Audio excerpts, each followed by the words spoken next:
मुंबई गोवा महामार्गावर बाव नदी घाटात पुलाजवळ महामार्गाच्या कामासाठी खणण्यात आलेल्या मोठ्या चरमध्ये रत्नागिरी ते देवरुख सिमेंट भरून निघालेला ट्रक कोसळला। या अपघाताची भीषणता इतकी होती की ट्रकचा पूर्ण चक्काचूर झाला आहे। या संदर्भात ग्रामीण पोलीस स्थानक यांनी दिलेली माहिती अशी की रत्नागिरी ते देवरुख सिमेंट भरून MH09 BC 5941 हा जात असताना बाव नदी पुलाजवळ चालकाचा वाहनावरील ताबा सुटल्याने रस्त्यावरील काम सुरू असलेल्या खोदलेल्या दरीत कोसळून अपघात झाला। रुग्णांच्या सेवेसाठी महामार्गावर नेहमीच सज्ज असलेल्या जगद्गुरू नरेंद्राचार्यजी महाराज यांच्या सेवेतील रुग्णवाहिकेतून अपघातग्रस्त असलेल्यांना रत्नागिरीच्या सर्वसाधारण रुग्णालयात उपचारासाठी आणण्यात आले।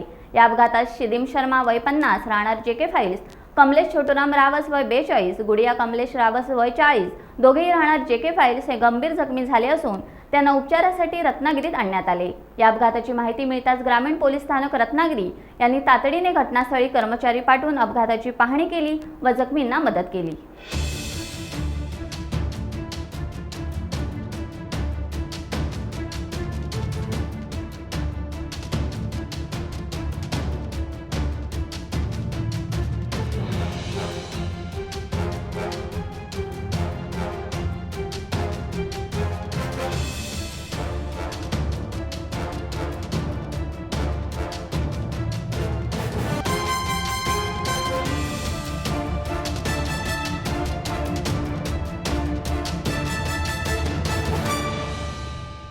टाइम्स डिजिटलला लाईक करा, सबस्क्राईब करा, शेअर करा आणि बेल आयकॉन दाबायला विसरू नका।